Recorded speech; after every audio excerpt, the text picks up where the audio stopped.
जब जब एग्जाम हुआ है 2-3 टॉपिक उसके सिलेक्टेड होते हैं।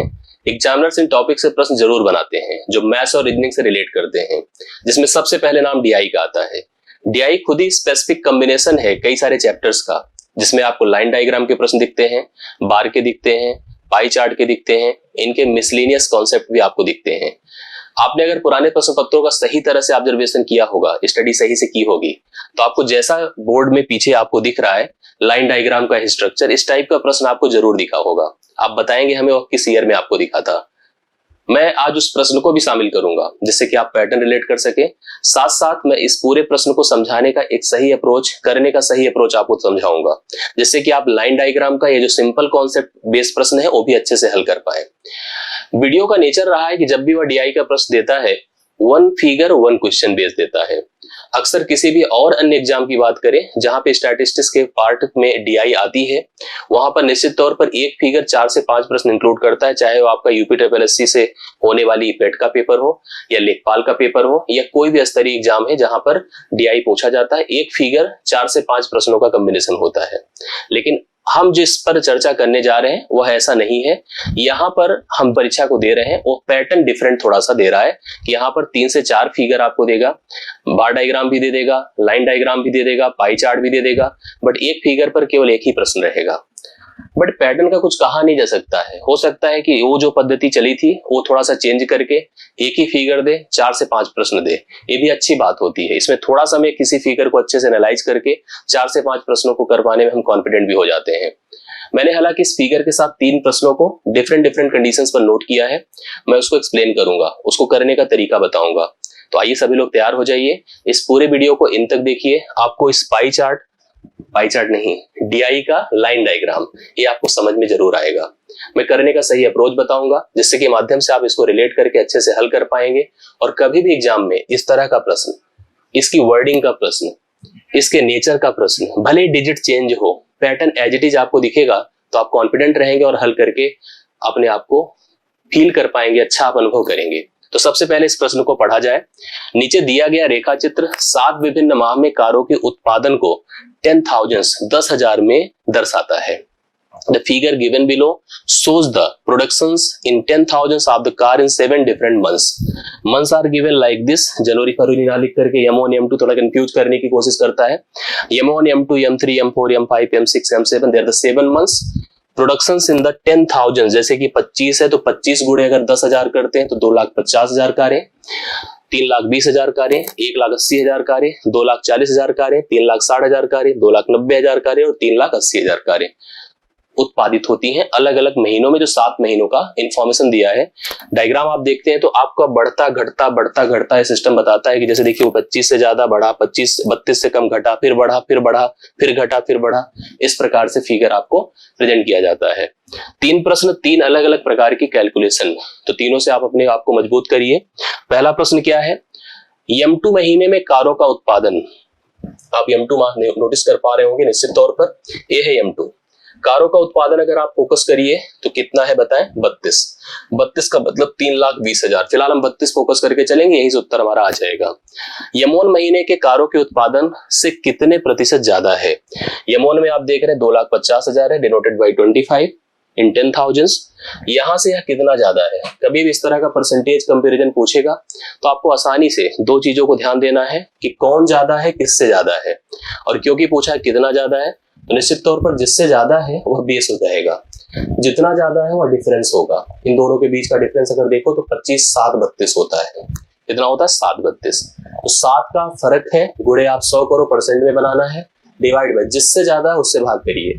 25 100 के 100 होता है, 4 7 28। तो पहला ऑप्शन डी, पहला ऑप्शन ए 28% इस प्रश्न का राइट सोल्यूशन है, जो कि आपको समझ में आ रहा होगा। तो पहला क्वेश्चन परसेंटेज का हो गया, जो कई प्रकार से पूछा जा सकता है। जैसे इसमें डिफरेंस पूछा था कि कितना ज्यादा था, कभी कभी ये पूछता कि जैसे इसकी बात अगर किया जाए, कहा जाए कि M3 माह में कारों का उत्पादन M2 माह के कारों के उत्पादन का कितना परसेंट है। ज्यादा कम नहीं पूछा, देखो एक तो ज्यादा कम पूछ सकता है कि कितना परसेंट ज्यादा था। अभी जैसे पूछ रहा कितना है, एक्चुअली परसेंट में कितना है, तो इसको देखिए तो 18 है, 18 गुणे, तब मैं यहाँ पर डिफरेंस ना निकालूंगा, डायरेक्ट उस डेटा को लूंगा क्योंकि उसने पूछा वह कितने परसेंट है एग्जैक्टली।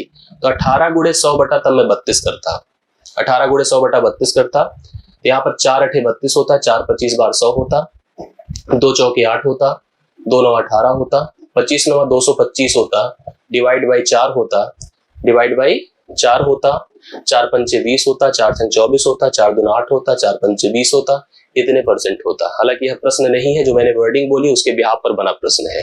प्रश्न एक्चुअली ये था कि M2 माह में M1 की तुलना में कितने प्रतिशत ज्यादा उत्पादन हुआ है। तो डिफरेंस देखा 7 था, गुणे 100 किया, बटा आपने 25 किया, तो उत्तर आपके सामने है। तो आपने इस प्रश्न को देखा, इसके बिहाफ पर और भी बनने वाले प्रश्नों को आप लोग एक नजर से देख सकते हैं और अपने आप को कॉन्फिडेंट रख सकते हैं। दूसरा प्रश्न आप नोटिस करिएगा, उसी फिगर पर बेस्ड है।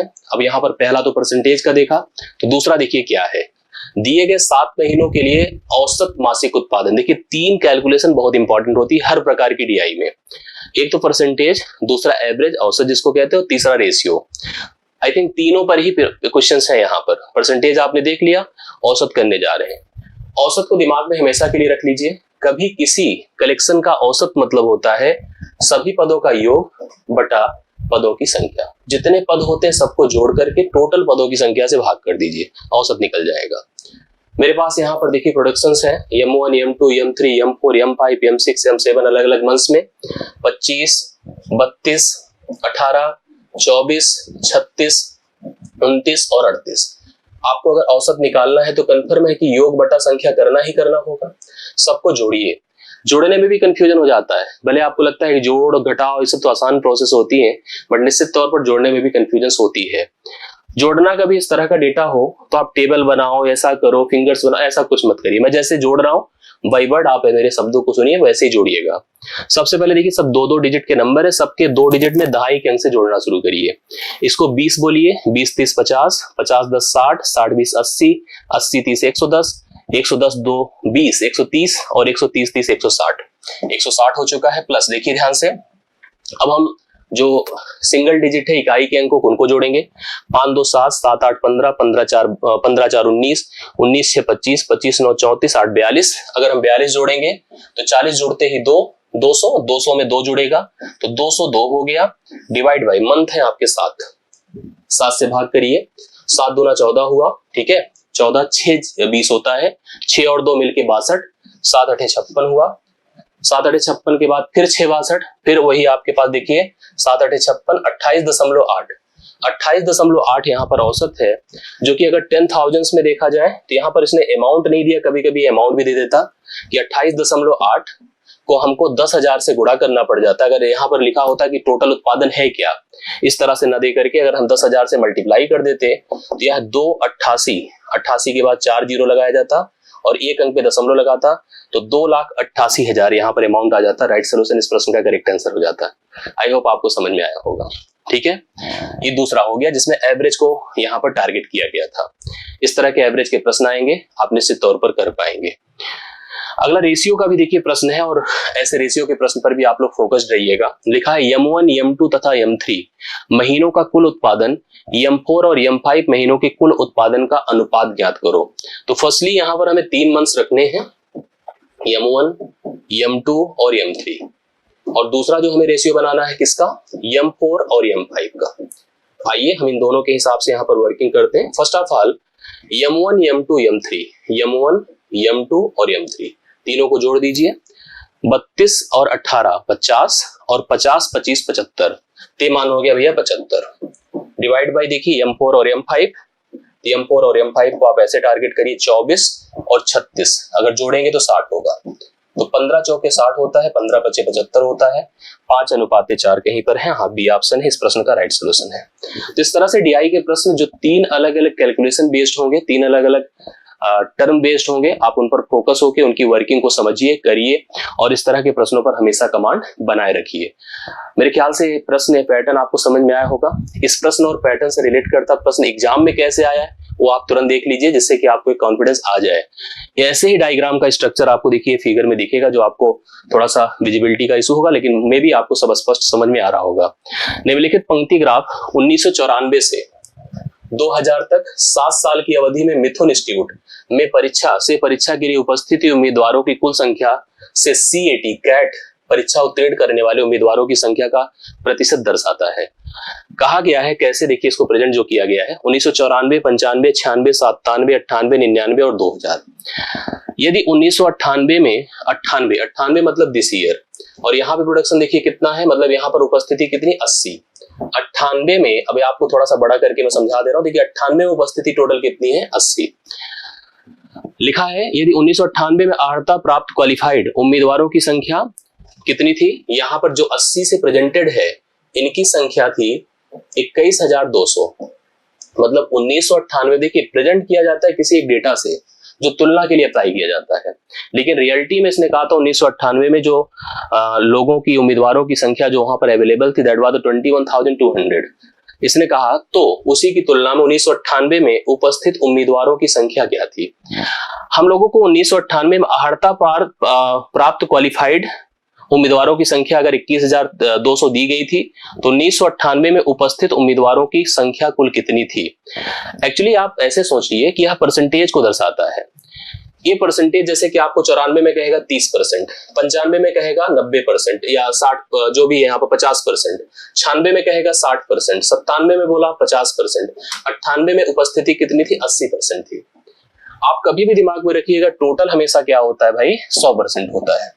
जब आपको 80% का मान दिया हुआ है तो आप 100% का मान निकाल दीजिए तो टोटल कितने अवेलेबल है, कितने उपस्थित हैं आपको क्लियर हो जाएगा। 80% का डेटा हम लोग को दिया हुआ है जो कि 21,200 था। आपको 100% का मान निकालना था। आप फटाफट इस प्रकार की तुलना करके 100% कैलकुलेट कर सकते हैं। जो परसेंटेज पढ़े हैं उनको और अच्छे से क्लियर होगा कि हम इसको 4/5 बना के भी कर सकते थे। आप ध्यान से देखिएगा फिगर में परसेंटेज दिया था, उस परसेंटेज की डेटा हमें दिया हुआ था 98 में, उसका हमें टोटल फाइंड करना था। तुलना करना मतलब क्रॉस मल्टीप्लिकेशन करना, ऊपर नीचे बगल बगल जो संभव काट देना, तिरछा हमेशा गुणा करना। 20 चौके 80, 20 पंचे 100। 4 से इसको काटिए, 4 पंचे 20, 4 तियां 12, 2 0, 5 से गुणा करिए, 0 0, 5 तियां 15, 5 पचे 25, 1 26, 26,500। 26,500 देखो सी ऑप्शन में है। अगर यह प्रश्न आपको दिखता है तो एक मजबूती दिखाएगा। तो सी ऑप्शन 1998 में कुल उपस्थित उम्मीदवार कितने थे कैट परीक्षा में, जो प्राइमरी अर्हता इनकी परीक्षा हुई थी, अर्हता परीक्षा, उसमें टोटल संख्या इनकी 26,500 थी। होप सो आपको समझ में आया होगा। इस तरह की तमाम वर्किंग आपको कॉन्फिडेंस देगी, आप हमेशा के लिए परीक्षा में अच्छा कर पाएंगे। मेरा प्रयास यही है और मेरी कोशिश हमेशा आपके लिए बनी रहेगी। आप निश्चित तौर पर इस तैयार करिए, यह हमेशा आपके काम आएगा। और डेली का डेली इस तरह की कनेक्टिविटी के लिए बने रहे रेगुलर भी आप पे। वीडियो अच्छा लगा तो उसे लाइक भी करें, शेयर भी करें, जिससे कि औरों की रीत तक पहुंचे और हमारा भी मनोबल ऊंचा हो। तो आज के लिए मेरी तरफ से इतना ही। बहुत बहुत धन्यवाद। Thank you so much.